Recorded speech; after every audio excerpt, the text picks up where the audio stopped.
Hello guys. So today Battleforge vs Nimble versus Goblins. Goblins are opponents that come in big numbers, and as you can see they don't have a lot of HP. So they are squishy, but they are fast, and they have a lot of nasty tricks. I hate goblins. And a lot of the time you fight, or you can fight, goblins before you have Nimble or Battleforge. And these guys can really mess up bros because they have throwing weapons, they have archers, and if you fight an overseer, he has a nasty crossbow. Goblin shaman can root you down, so they have a lot of nasty spells. And if you don't have like Battleforge or Nimble, there's actually a decent chance that one of your bros just gets shot to pieces by archers. Also, I think they have 1% chance of becoming a champion, at least the normal ones. And yeah, let's go through them.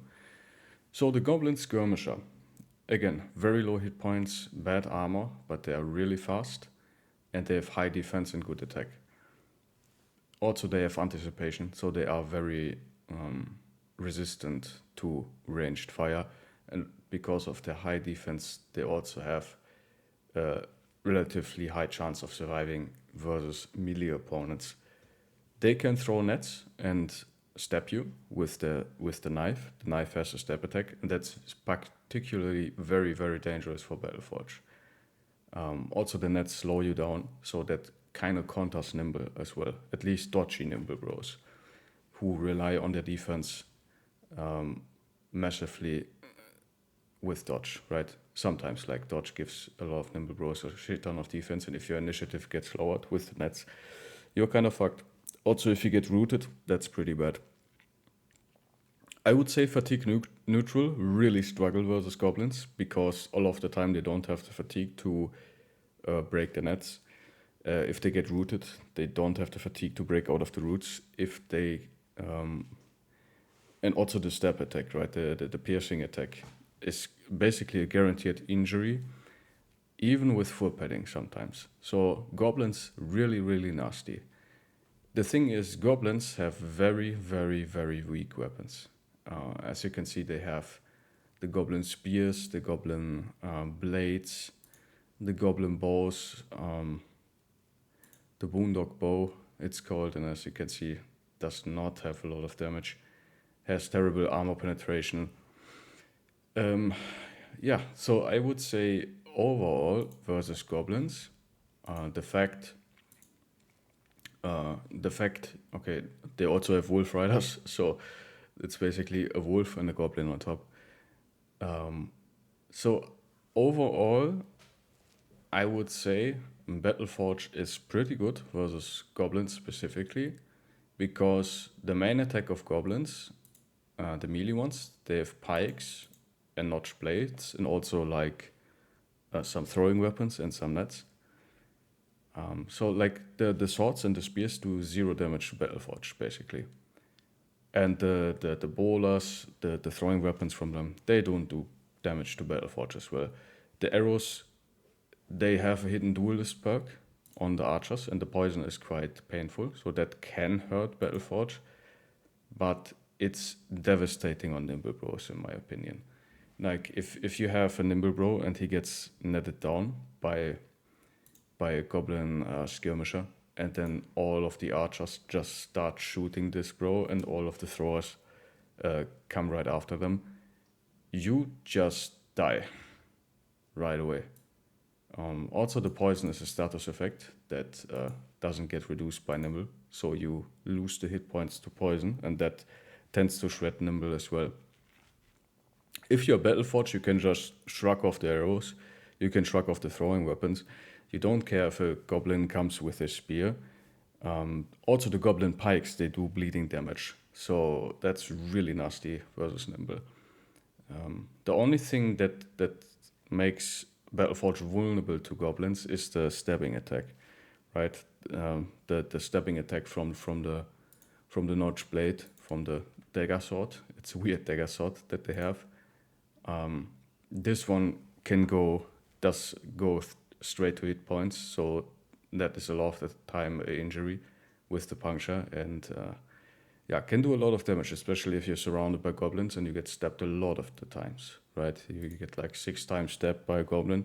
Your Forge Pro is most likely that.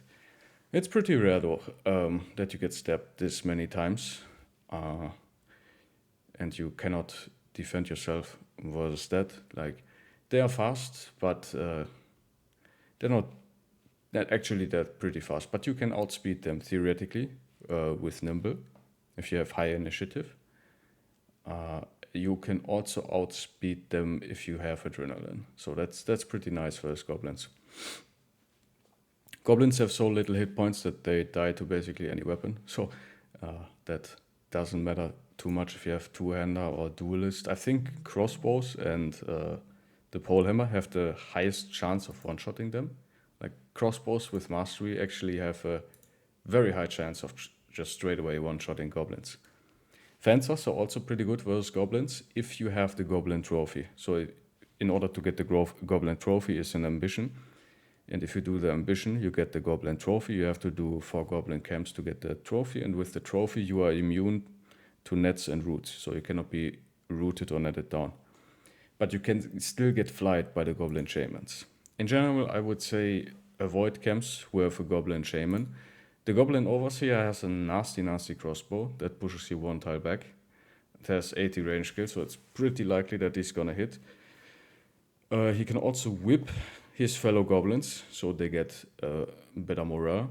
And so as the captain, so they get better morale. Goblins are very susceptible to morale. They have overall relatively low resolve. So if you start, and they die easily. So if you start killing them, they will run pretty soon. Yeah. You can fight with Nimble versus them, but again, like Nimble really struggles versus high volume of low damage attacks. Like bows, swords, spears, all that stuff is very strong versus Nimble, and anything that can inflict bleed or poison. And Goblin are the only faction besides the spiders who can inflict poison. And the fact that the poison, like a lot of the archers have poison, so they put the poison on the arrow and then just shoot it at somebody. And if you have a Nimble guy who gets hit with multiple arrows that inflict poison, and then he gets hit with a net and bolas and whatnot, there's actually a pretty decent chance that he dies. So especially uphill versus encampments versus fortifications, goblins are really nasty. The thing is, if you are fully battleforged, you can shrug off most of the hits. You will likely catch an injury from a piercing attack, and it's gonna suck. It's not fun fighting goblins, but you will be fine if you have battleforge. If you are nimble overall, I think you struggle, and there's a high chance that like one of your bros just gets alpha shot with all the bows, and he might die to that or to the poison and might need to be rescued right away. It's really unlikely that you have antidote. So 9 life is really strong versus goblins. So you can shrug off the bleeding and the poison effects, especially if you are nimble. It's also decent if you are battleforged. It protects you from the stabbing attack, especially if you fight champions, because every normal goblin has a 1% chance of becoming a champion. And if you have the bounty hunter, you will have big goblin camps with like 4 or 5 champions. That is nothing too special. That happens all the time. Yeah, and this poison is really nasty for your nimble bros. Also the bleeding from the goblin pike. Goblin pike is super nice for cheesing certain enemies, because the goblin pike is basically a pike that costs only 5 action points to use. So you technically get polar mastery without having polar mastery.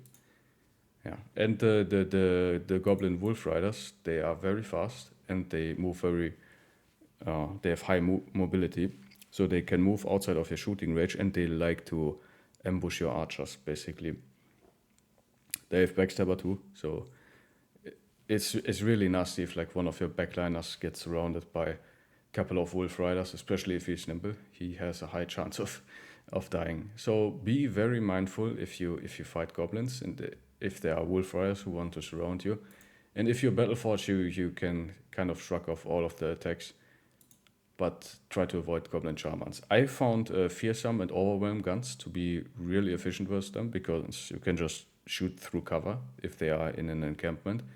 And the fact that goblins have so little hit points means if you hit them with anything, it's going to trigger a moral check if you have fearsome. And they don't have that high resolve, right? So I think they have like 55 resolve. So like if you hit them with fearsome, there's actually a better than 50-50 chance that he actually loses that moral check, that he fails that moral check, and then he might already drop in moral or start running. So if you have any kind of overwhelm or fearsome things, pretty strong versus goblins. Also the sword lens is really nice, because you can just move up 2 tiles and then just reap and smash a bunch of goblins. And because of their low armor, it's really even like lower damage, like the war size can just rip and tear through them. Yeah, that's goblins for you. Overall, these the lower camps with like a couple skirmisher and ambushers are not too bad, even early on if you don't have Nimble or Battleforge. Just be very careful and put back the bros who are low on hit points and low on armor. They like to focus those kind of guys who have low armor, low hit points, especially with the archers. Yeah, and that's all about the goblins. Overall, I would say Battleforge is way too superior than Nimble versus goblins specifically. And yeah, this is our series, Battleforge versus Nimble versus all opponents. Guys, if you had fun, if you are a newer player and you learned something, thank you for watching. You can put down in the comments what do you think about all of that. And guys, I will see you in the next video. Have a nice day. Bye bye.